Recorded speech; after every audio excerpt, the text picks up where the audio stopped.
I don't hear you, Lee. Ah, there we go. Yep, All right. Anyway, welcome to our last installment of the May is for Pivot Top 5 and 5 series. We've had some great speakers so far, and I know that Jean will continue that streak today. So we'll have time at the end to answer questions. There's a Q&A feature there's a Q&A feature at the bottom that you can type in anytime you have a question. We'll get to those at the end. We're also supporting local businesses. We have been doing each one of these series a $25 Downtown Improvement District gift certificate that you can redeem at 100 downtown State College businesses. And so we are going to raffle off one of the $25 ones today. And we will also be giving a $50 gift certificate from the pool of attendees who joined us the most in May. All right, so today we are talking about reimagining your business and how to find new revenue streams. And we're excited to have Jean Riechers with us today. Jean is currently a venture partner at Sands Capital Management.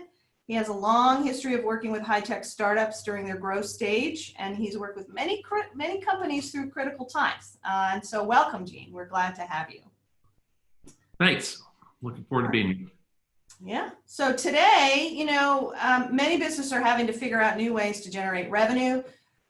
Sometimes it's temporary and they're only going to do it for a while until things get back to normal. But other times, maybe it might be a potential revenue stream that they may continue. So when we think about reimagining their business, figuring out those key revenue streams is key. So let's just jump in to your recommendations. So your first recommendation is lean into the crisis.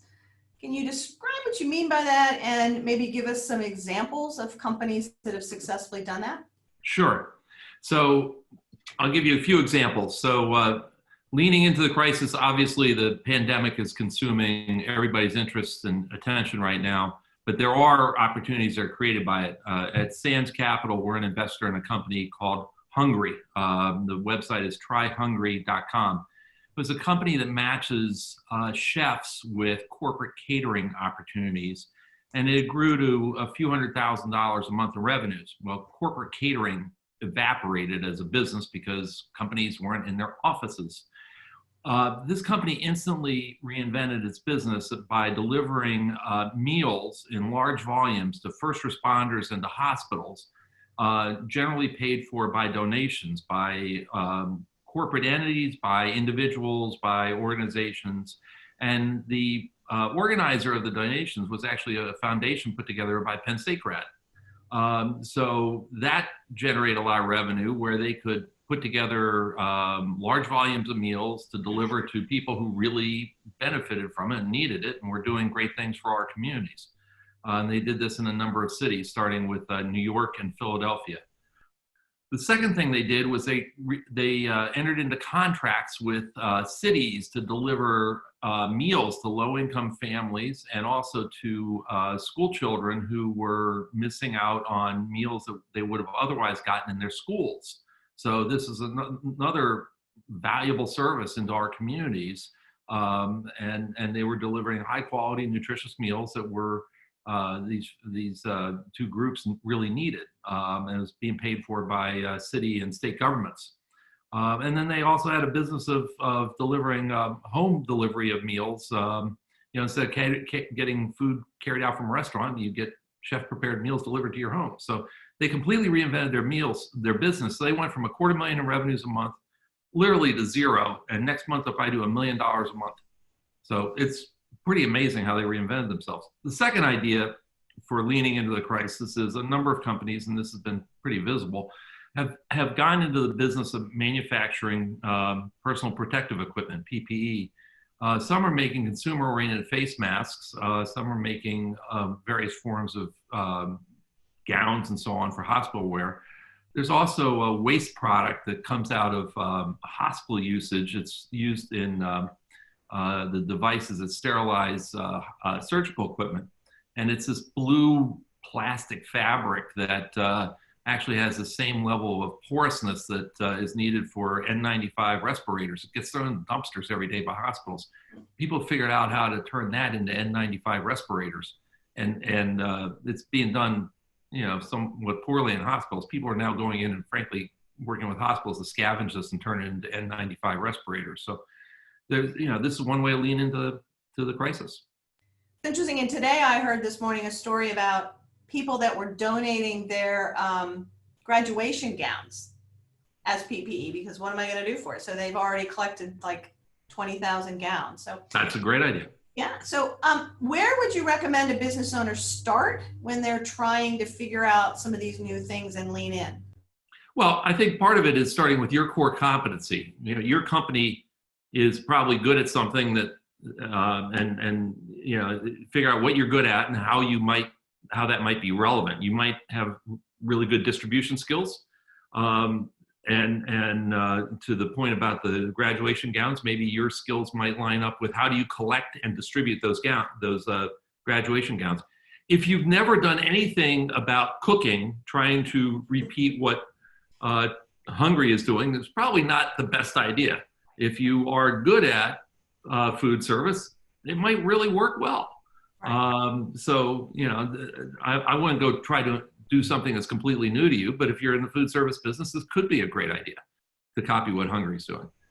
Because it's not like the world needs more of what Hungry is doing. There's plenty of shortages of food service needed in the context of what I just described for Hungry.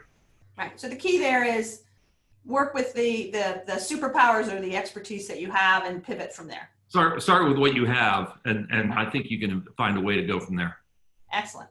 Okay, so your second recommendation was inventory equals free starter kit. So this was pretty intriguing to me. Can you talk to me about what you mean about that, and then why this is so powerful right now? So I know this story is, the first story is a few years old. I know of a life science company that in a prior economic downturn 10, 11 years ago was just stuck with a lot of free inventory, lost a lot of their inventory, and they couldn't sell it. So what they did was they started giving it away basically as free samples to their customers or prospects. And they used that as a way to get into prospects that they were otherwise not having any success with. And they started giving away basically laboratory materials and supplies and chemicals that they had no success selling. The stuff was dying on their shelves, so let's get it into customers' shelves and see if we can develop customer relationships that way. So if you've got stuff rotting on your shelves, let's, no reason for it to die there. Let's get it onto somebody else's shelves and see if it can use it to develop some customer relationships. And an even easier example, if you're in the software business and you can't sell your software right now, maybe you can develop a freemium version, a simpler version that has limited capabilities, and have a freemium model where with limited capabilities, you push that product out, get people using it with limited capabilities now, and hopefully there's some conversion rate where 1% or 5% or 10% of those people move on to getting a paid version of your product. But be creative about finding ways to get some portion of the market using your products potentially for free. In one example, it's inventory that wasn't going anywhere anyway, so get it off your shelves. And another example, it's software that there's no cost of goods sold in that, but get people using it anyway, and be creative about getting more users of your products out there. Yeah, and this really, I think, is kind of a goodwill. It helps, right, to get awareness out there, but also it's kind of goodwill in terms of saying, hey, I'm willing to give you some stuff today, and hopefully, you'll find value in it and come back later and be a customer. And I think that it's a great point. Is you're creating goodwill at a time where people feel that there's a lot going against them, and you're developing a positive relationship with your market, your customers, your prospects. So people will remember that, and maybe they'll buy next week, next month. Maybe it won't be for a year, but people will remember those who looked after them now. Cool. Okay, so moving on to number 3. People are bored, amen to that, and how might a company take advantage of bored people? So I've got a couple of crazy ideas here. I think people really, I think people really are bored. And, maybe they're working really hard trying to save their own business, but still they're bored.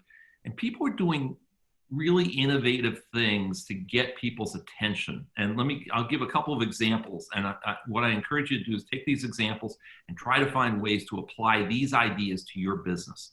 And this is really about my ideas here are really about getting people to your website so that you can do something to extend your business that way. The first one, a hilarious website name, it's monkeyknifefight.com. It's a fast-growing daily fantasy sports betting site, monkeyknifefight.com. There's no sports, so there can't be fantasy betting. So what they did is they invented sports. They have things like a virtual basketball game between LeBron James and Michael Jordan. Now, they're going to control who wins that game, but they're collecting bets. So they can collect bets, and then they get to decide who's going to win the basketball game. I find this ridiculous, but that's how desperate people are to watch sports and B, to bet on it. So they've completely invented out of thin air a business where they're going to make money on it. And I don't know how upstanding they are, but they can decide who's going to win once they know which side of the bet they should decide this on. But they control who wins. To me, that's crazy, but it's working for them. And it's getting a lot of attention in their world. So think about what you can invent to get people to your site. A second one is to think about what is branded out there already that you could attach yourself to. And there's a Penn State example in this. So in the sports world, there's been a lot of visibility over the last several weeks about ESPN's Last Dance series, about the Michael Jordan era of the Chicago Bulls.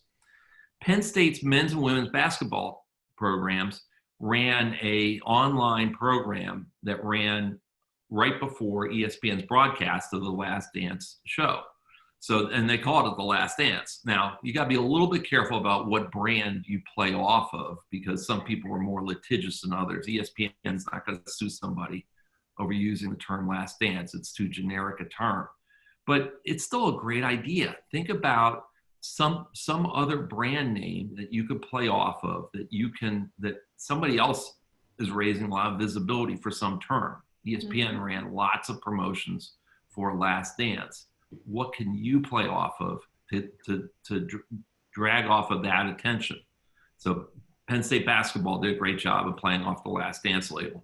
You could probably find something else that's relevant to your business to play off of that, off of somebody else's attention. Go ahead. No, I was going to say excellent. Yeah. Cool. All right. So, Rec 4. Lunch with the customer. Yeah. So I've really fallen in love with this idea. I think I'm actually doing this tomorrow with somebody. I think we're all frustrated. We've lost the human touch of business. We've lost the human touch of lots of things. We're all trapped in our homes. We're all, losing touch with our customers, our all sorts of relationships. You've got customers that are a plane flight away, or they're maybe, they're in Allegheny County or Bucks County or wherever. You can't get to them. And here's my idea is go schedule a Zoom call with them at lunchtime and tell them what you're doing. And then you're going to order them lunch on Uber Eats or a similar service. And you order the same thing for yourself. And the two of you are going to have lunch together by Zoom. And you're going to sit there and have exactly the same thing for lunch. Nice. And you're going to have a laugh over it. And you're going to connect over it.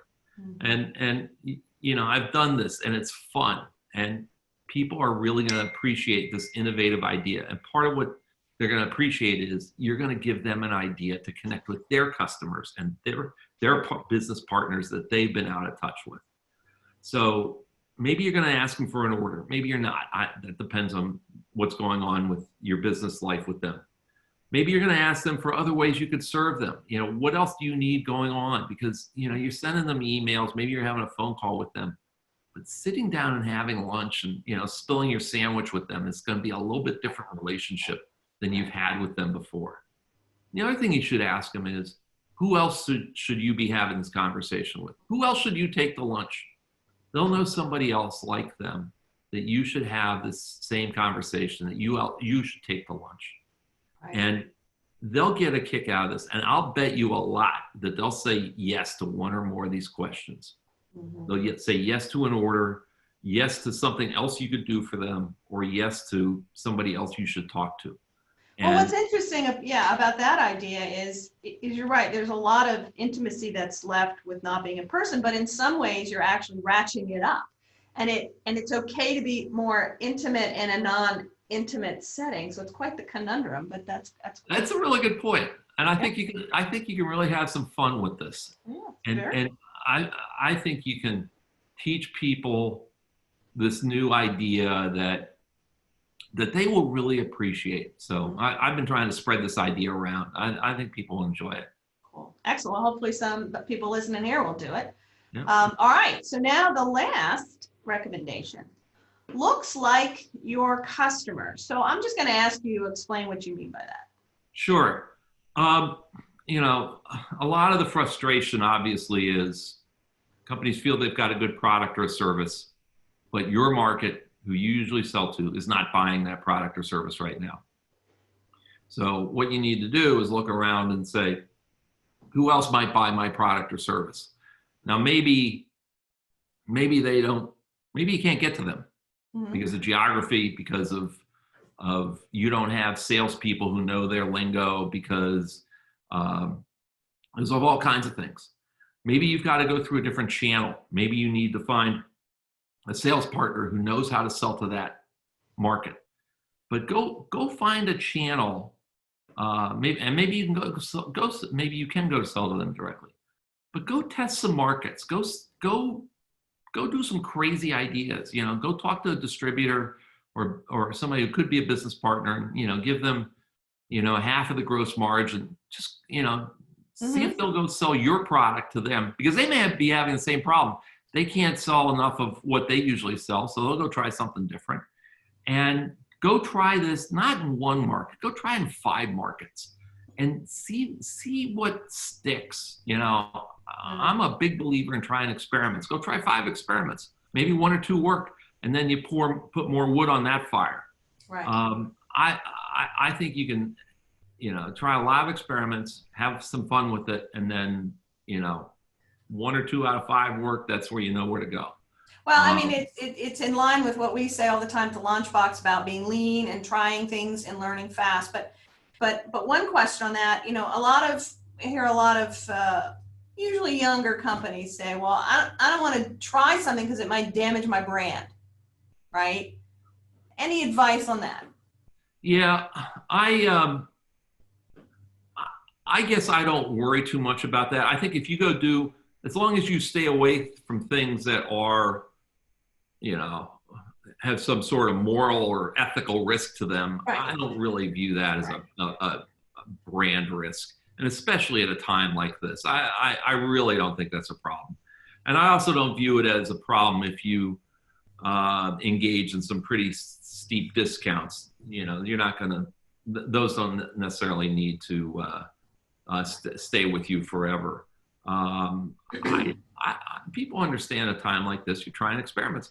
And some of these experiments can really, you know, there's lots of stories over time of people trying what look like crazy ideas, and they reinvent their company in difficult times and discover an all new market. You may abandon your first market and discover, well, I had no idea that market B would be where I'd really succeed. Right. And I would just add to that, you know, if you are trying to provide value to somebody, right, you typically won't get yourself in trouble unless you, like you said, you know, move into the controversial things. All right. Well, we have a couple questions, a number of questions. So great. Let's open that up. So Jessica asks, what are some criteria for selecting and evaluating a potential revenue stream? You've talked about a few of them, but what are some other things you should think about before you dive in? Well, I would think about how hard it is for you to adjust to go test it.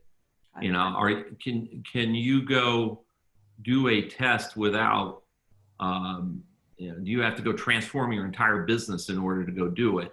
Or can you test it pretty easily? You know, an example would be if in order to enter that market, I need some form of regulatory approval. Okay, well, it's going to take me 6 months to do that test. That doesn't seem like a good idea.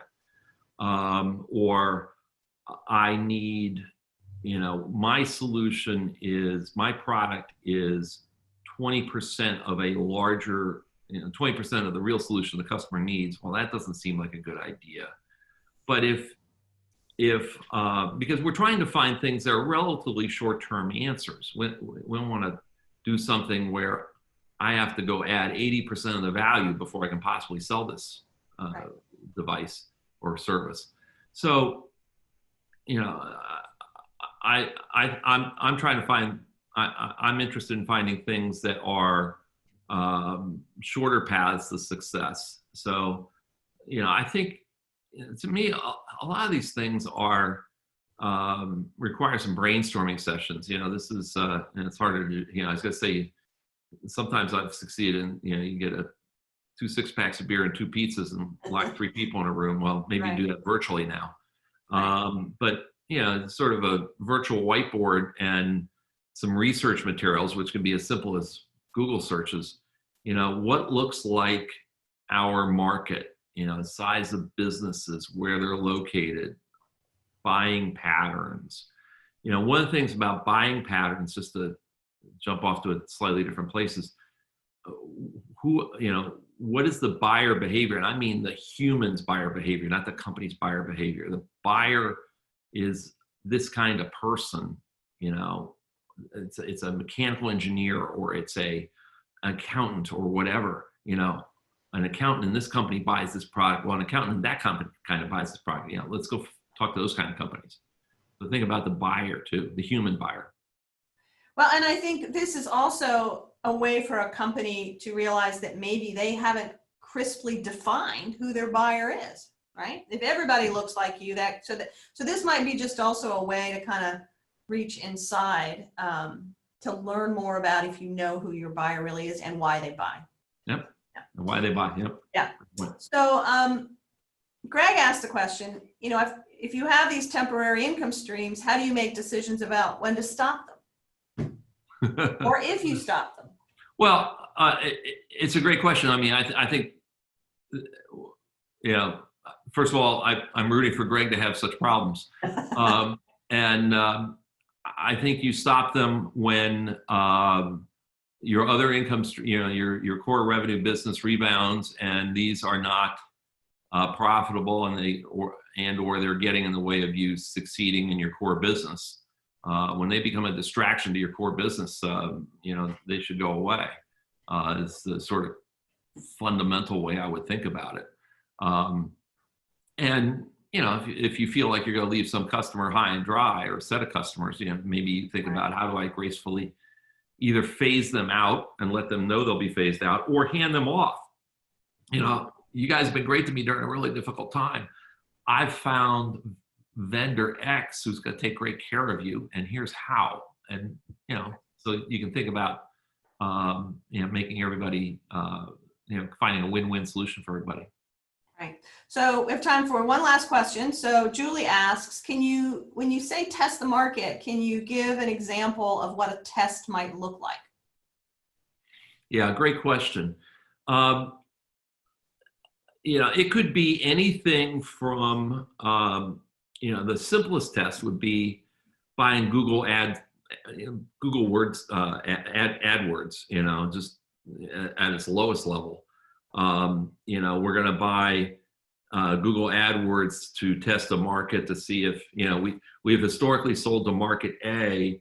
Let's buy Google AdWords to see if market B would be interested in our products. We'll design a simple ad to see if market B would buy our product.